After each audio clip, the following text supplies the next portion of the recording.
Hey everyone! Thanks for checking out my adventures as I survive in the Naruto world for 100 Minecraft days. As you may already know, this video series takes such a long time to make, especially with all the roleplay-like elements.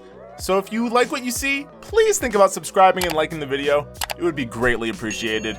Before we jump in though, I want to clear something up really quick. This is the second part of the epic tale, which will cover days 36 through 68. After this video, I'll upload one more part, and then when all three parts are finally up, I'll upload them all together as one big 100 days video. Alright, that's it. It's time to jump right into the video now. I hope you enjoy. Day 36 was definitely a familiar feeling as we woke up to some random guy telling us that we couldn't live in our house anymore. He had a weird vibe to him and said that if we didn't get out of his family home, he'll leave the village and go evil or something. I didn't know what he was talking about, but I didn't want any crazies trying to sneak into my place at night doing any sus stuff. So Waddle and I went back to our old house we were working on. The next 3 days involved a lot of house maintenance as we created and moved into our new spot. We took all the stuff from the Uchiha area, moved it to our new place, and then got materials to lay them down and prepare our new spot using the vision we had for it. Unfortunately, we realized that we had no idea what we wanted this place to look like, so the building process ended up taking way longer than it needed to. On day 41, we were back to taking on missions. There was a request from the Sand Village to assist Gaara, as there were rumblings of a certain group that wanted their hands on him. The group was called the Akatsuki. On day 42, Gaara requested that we assist him in clearing out a group of desert bandits in the area. They were beginning to target a lot of people from the Sand Village, so he wanted to put a stop to that. We tracked down their location and began our fight. What they lacked in power, they made up for in sheer numbers. There were far more of them than I expected, but somehow we managed to hold our own and taught them a lesson. After clearing out a large majority of them though, the three of us caught a glimpse at who we assumed were the leaders of the band at the top of the mountainside we fought on. There, one of these powerful threats attacked the three of us. We were practically powerless in front of this man, and I ended up getting knocked out in the process. Days 44 through 56. When I woke up, I was in a genjutsu of some sort. There were a multitude of the strange man who we fought against, and once I took one down, another would take their place.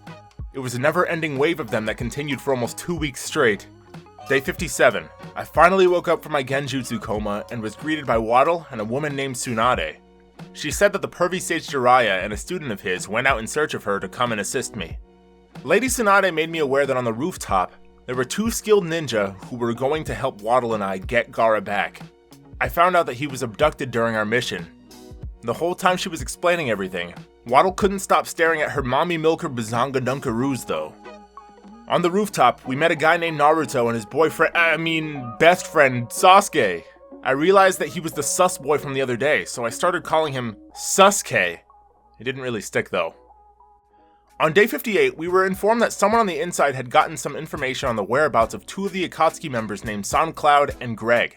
So Waddle, Naruto, Sasuke, and I rushed over to where they were reported to be at. There, we immediately got into a life or death fight against some of the strongest enemies I had ever seen. In their own right, I would say that these two were in the same ballpark of power as Orochimaru.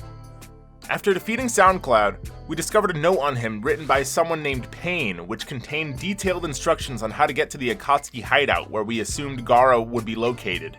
Just then, SoundCloud sprung back up and exclaimed that the grind never stops, but we put him down once again. Thanks to the detailed directions on the note, we got to the hideout pretty quickly, and on day 59, we had yet another fight with two Akatsuki members. This time, the four of us were matched up against the infamous Kermit and Purple Guy.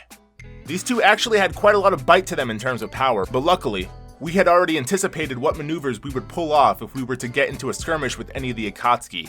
So the fight went about as well as we had hoped. With two more Akatsuki members down, we entered the makeshift hideout and rescued Gaara.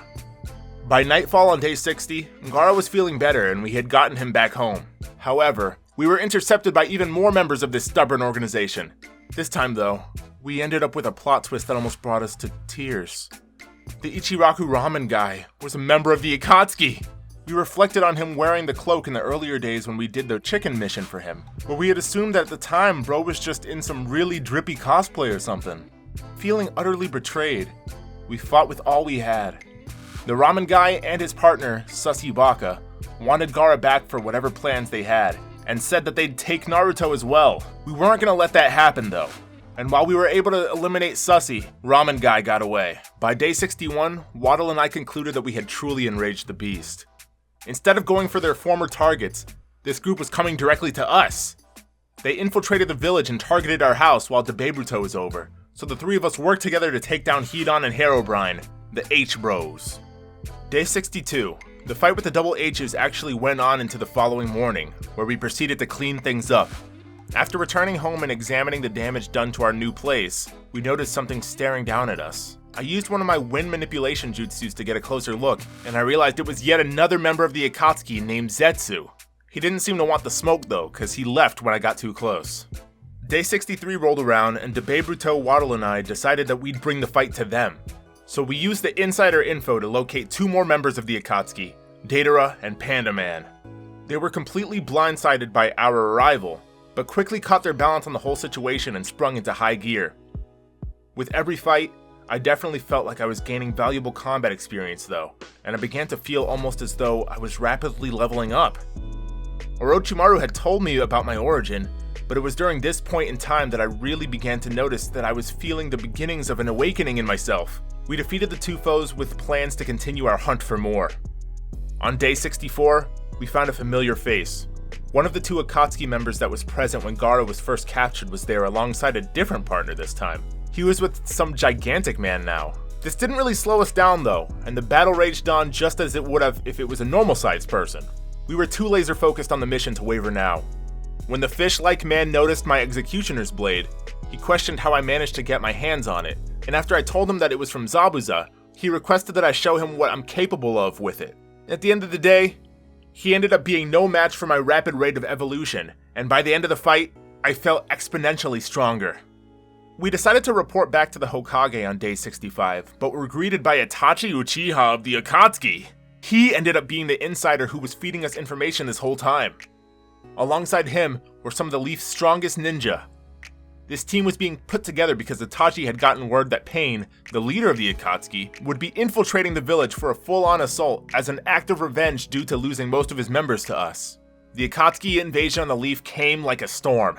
The unit made up of allies that Itachi banded together met with the four remaining members of the Akatsuki on the roof, and an all-out brawl encompassed the roof of the Hokage hut. With Pain were Cherry Pie, Zetsu, and SoundCloud's brother, Spotify. Once again, for the sake of the village, I threw everything on the line alongside my trusted comrades.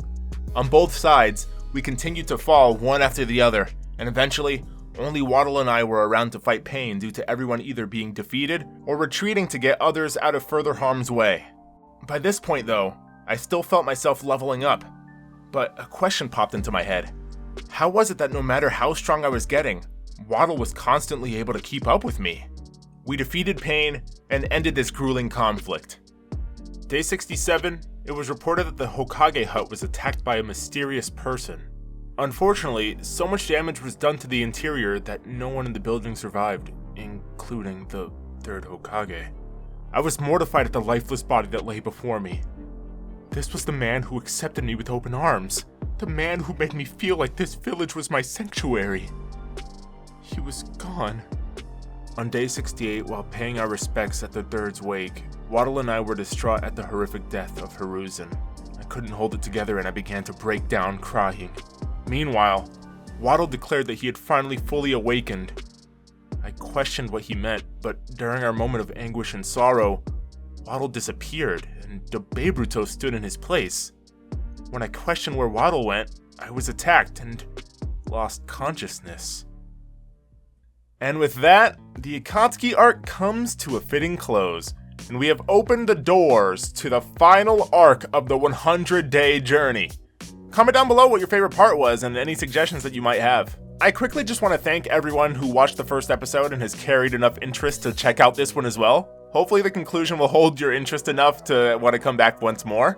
I'm already planning on having it up pretty soon, so you don't really have to wait too long, hopefully. Honestly, the series has been in the works since April, but I never got around to editing it, so now that I'm finally able to, it actually feels really fun. Like I stated before, I plan on uploading one more of these to finish off this series, and once those are all up, I'll be putting them all together as one full video, so if you want to be notified when those go up, I recommend subscribing to the channel and clicking that notification bell. I also have plans of doing more of these with other anime series like One Piece and maybe even Jujutsu Kaisen. With that though, I think it's time to start editing part 3. Thanks for watching, see you later, bye!